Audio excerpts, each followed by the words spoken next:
Alright, y'all. I've been a little bit delayed. I'm a lecturer at a university for my real job, and I have been having to put up a lot of videos online with my lectures, and I've been slacking on the fly time. But what I've got for you today is some experimentation that I've been doing with some ribbon that I got also from my lovely wife. And I've been making these little minnows that I think are going to be quite successful when the Maryland, as far as my state is concerned, fishing ban is lifted. I'm going to show you what I've been messing with to get some of these little guys tied. And I'll show you the ribbon here. It is from a company called Off-Ray Ribbon. And here is the label on there. And we bought it at Hancock Fabrics, as you can see. Trying to get you a number on there. Woven ribbon. Here's the number on the back. It's called Bedazzle. Apparently, they make it on a base ribbon that is in other colors than white 5/8 or 15 millimeters, and it's made here in the U.S. But you can see what you're dealing with. I'm sure if you got it in a different color, it would be fun to play around with too. Maybe black or green or red. I have no idea. Whatever color you would like for that base fabric. But I cut most of that away. What I really like about it is that reflective ribbon that is attached to it. I mean, it's super durable. I was like, oh, I'll just peel that off and use it. And it does not peel off at all. So what I started experimenting with and what I'm going to show you today is a new version of that same type of fly that I've been tying. And it's got a piece of the ribbon, some eyes there as you can see, but I've also added a weight just so it'll give this some sinking quality and get down there, whoops, to the fish. I've been using some small eyes that I've placed on the front of there and then UV resin to make that head. And I think this one is the one that I'm going to start tying as far as this fly goes, because you can see that that little sinker there really spreads those two pieces apart and gives the bait some more appearance of having volume versus the ones that I started tying at first. I was actually attaching the two pieces together, adhering them together with the UV resin. And I don't think that that's really necessary. It does make it much more streamlined, and I'm sure this will just whip through the water, but I like that this one will actually have some more motion to it, as when you strip it on your retrieve, it's going to make those wings bounce a little bit. So it might look more like a hybrid of a minnow and some kind of flying insect. But I'll show you what I've got going on. I started tying them with green, but I think I've really come around to the look of the red on the head, because after you put the eyes in, it really gives you some appearance of almost like gill structures maybe underneath those eyes. So get yourself a good base of wraps before you get moving with the tail portion. And I just filmed the time-lapse version of this tie and put it up on my Instagram, which is bhi.flies. And that is a slightly different version, because I'm going to go in and show you how to put the lead in, or whatever kind of sinker material you have. But what I started with to get that tail going was another material that I've used on this channel many times at this point, which, just as a reminder, is this Reliant Ribbon Corp. The color is Hunter, and that was the material that I've been pulling apart to create my tails on the fly itself. So those of you that haven't seen previous videos, this is what the ribbon looks like in that hunter color. And it's got some gorgeous reflective blues. The key with this is just to find that little binding thread that sticks it all together. And once you find it, it'll pull out like this. And I broke that piece off, but you can easily find it again. It's usually if you just start to fray it apart and then pull on it, you'll find that little piece of thread that's binding it together. And it runs in a perpendicular pattern to the thread through that fabric, but I've got it here again. And once you stop it from binding up, you can just pull it out of the fabric. It's not going to work for me now, but as you tug on that, you will make more of it come out. You can just go back through and rip it like I just did now, but as you can see, it gives you a lot of different reflective colors coming out of there. And honestly, the camera really doesn't pay it justice. I've really enjoyed working with this material, but I'll just take and snip off the amount of material that I think I'm going to need, and then start to tie that down, secure it into my body.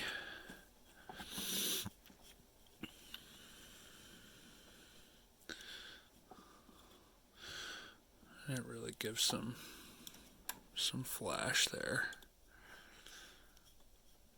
I tried a new filming method today. I was trying to film the time lapse in slow motion and also film the real time with the explanation, and it didn't really work for me. I was using a tablet and I'm filming on my phone for most of my videos. It's just that the tablet I had, the quality was way worse. I mean, on the camera, it just looked terrible. So, what I've been doing for these heavier models, some of them, I guess, will be useful if you want it to fly, is to add a little bit of lead. And I need to get my X-Acto blade out so I can open this little sinker here. And I've got a bullet split shot.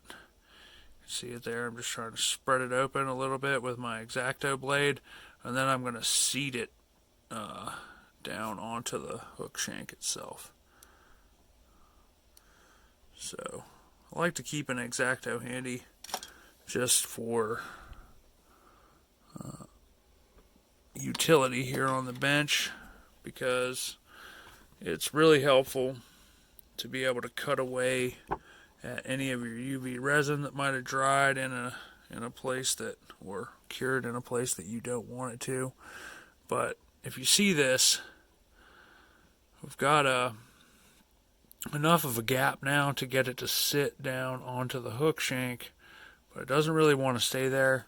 So what I also like to keep close by is a pair of pliers.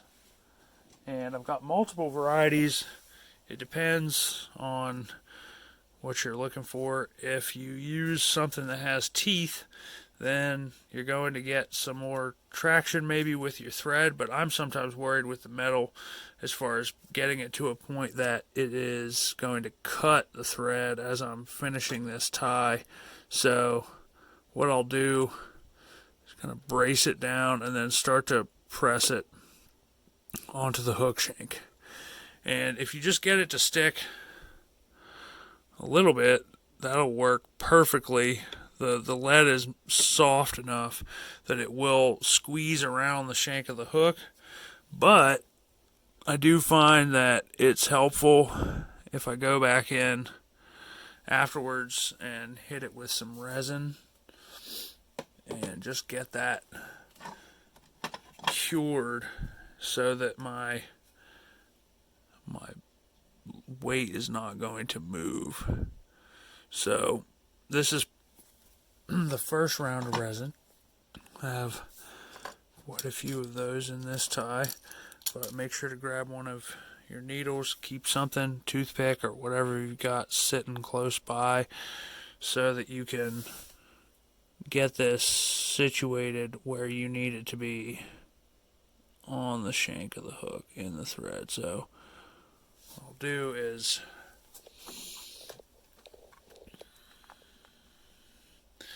give it one round of curing here with the light, and then I'll do some wraps to secure it.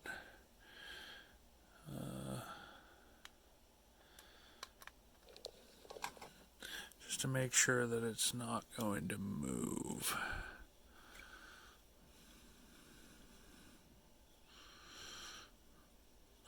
It's still in motion now, so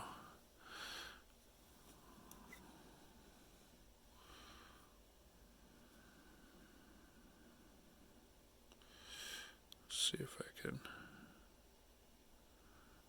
get one in place here.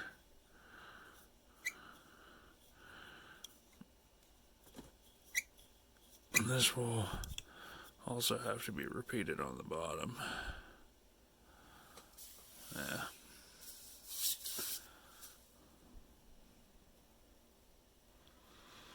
Let's get that old resin off of there.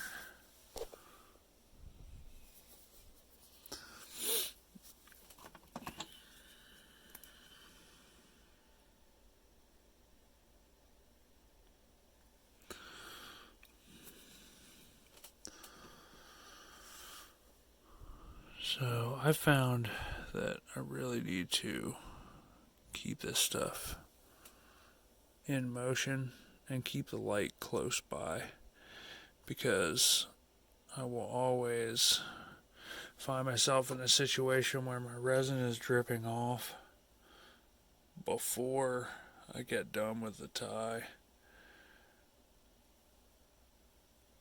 and I need to keep the light ready to go. So this will freeze it in place, and then I'll probably try and get another drop of resin on the underside and fill in that cavity where all of my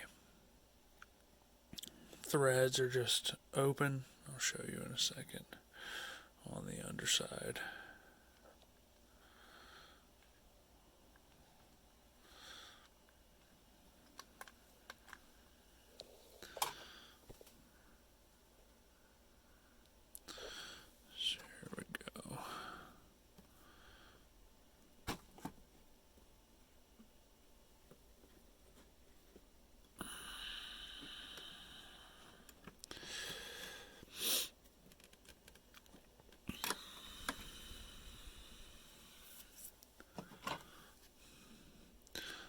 This is just for some added security, just to lock the underside of that weight and the threads in place. Let me see if I can lift up for you a little bit. Adjust my tripod.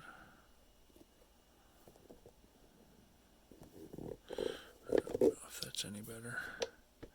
You can see down in here, but just to make sure that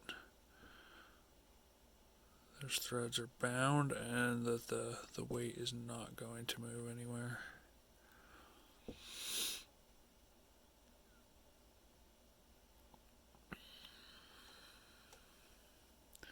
Alright, so for the wings or the body of the minnow, depending on what type of representation you are thinking that this might resemble,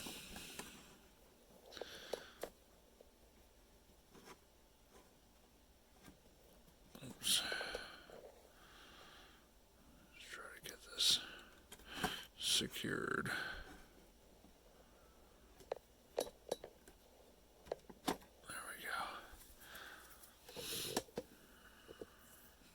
the most graceful in this video, am I?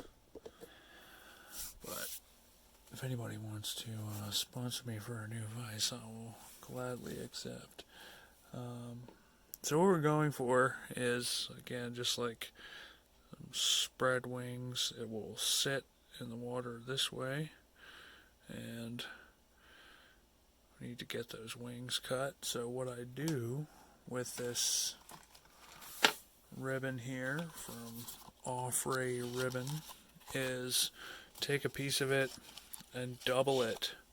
So just look at the length. I probably need about that much, and then make a loop out of that, or double it over at the end, and I'll cut it off so that I have the pieces in this arrangement. And now I need to cut it with the scissors to give it the profile. Oops. And what I've found is that it's a lot easier if I go in and cut a notch like halfway through the ribbon, so I have a little tip of that to tie in. So I'll show you what I mean. I'll start my cut like halfway in the ribbon itself, and then immediately try to get cut out of that and into the fabric.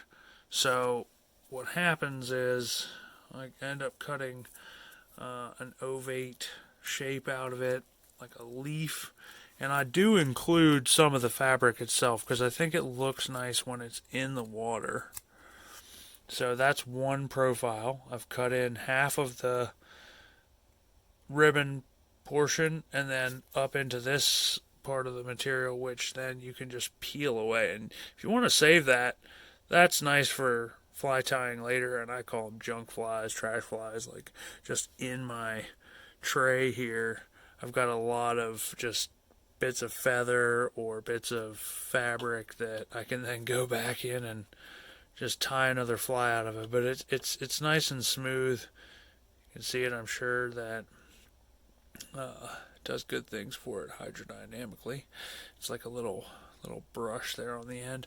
So now I need to cut the other shape. And so I'll go in and cut that and try to bring it down to the tail and make a point at the end. So I might need to go back in and reshape that, but I think it looks pretty good. I can live with that. And do the same thing on the other side. As soon as you pull that, all of that ribbon fiber is going to come off, and you're left with just the vertical fibers. So we can go, if you're happy with it, to cut that trim off and then tie it in. So as you can see, they kind of serve as wings.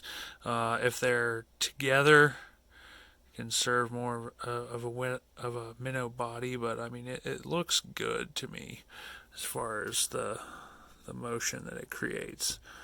So make sure you've got your thread up at the front of the fly, and then align both of those sides. So I like to keep it away from the hook shank a little bit if I can, or the eye of the hook, excuse me, because I want to make sure that I don't, when I go in and resin the eyes on at the end, I don't want to get resin gooped up too close to the eye of the hook.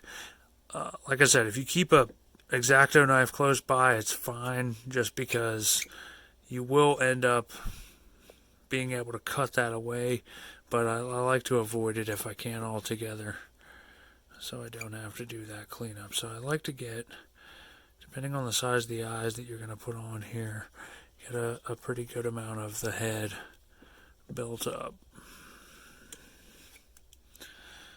with thread.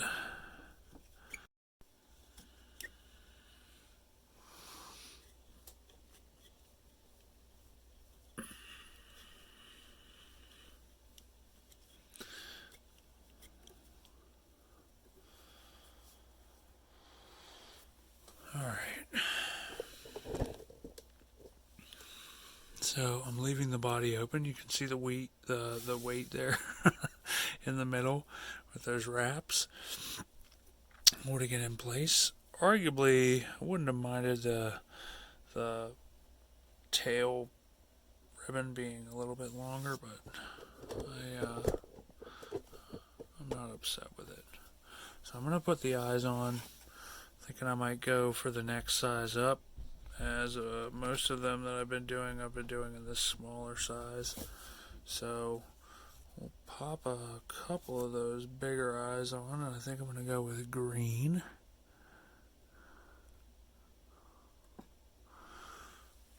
So there's one eye. See if I can get a vantage here. Hold on. Gonna whip finish this real quick before I go about doing that, just to be able to get my thread disconnected. Whoops.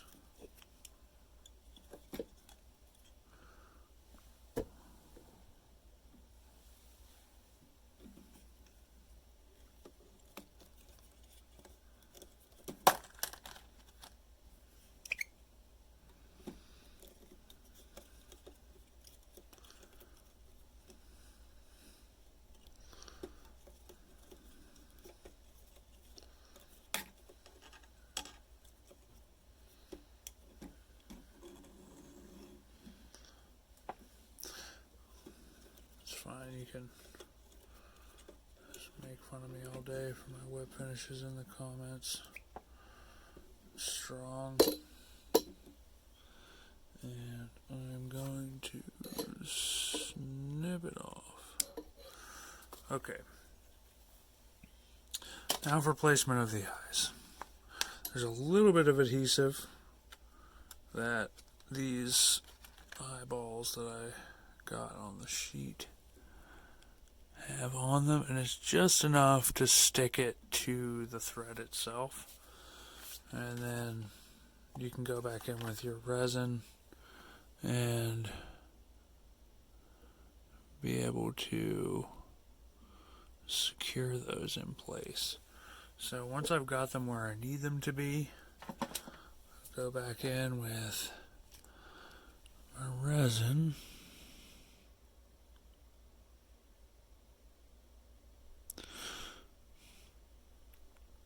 And I don't like to go with too much on one side, just because what seems to always happen is that the resin will start to drip onto the bottom side and even off of the head, and that just, I mean, sometimes the eyeballs go with it. It's not the most ideal situation. So just get enough on there that you can lock those into place with your light, and then you can go back to the underside and attach the bottom side of the eyeballs with another round of resin after this side cures up. So once I feel like that's secure, go back in. That was a wild ride.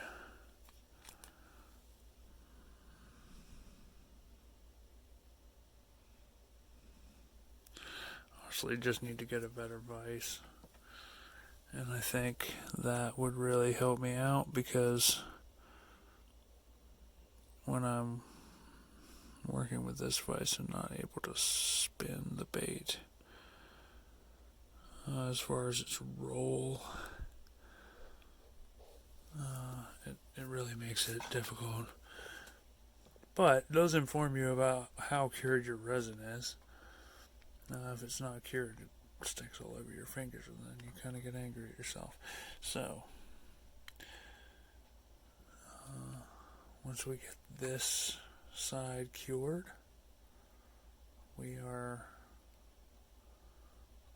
basically done at that point. But as always, the final version of this fly and photographs will be on my Instagram, which is bhi.flies. And thanks for watching, y'all, and I'll see you on the next one.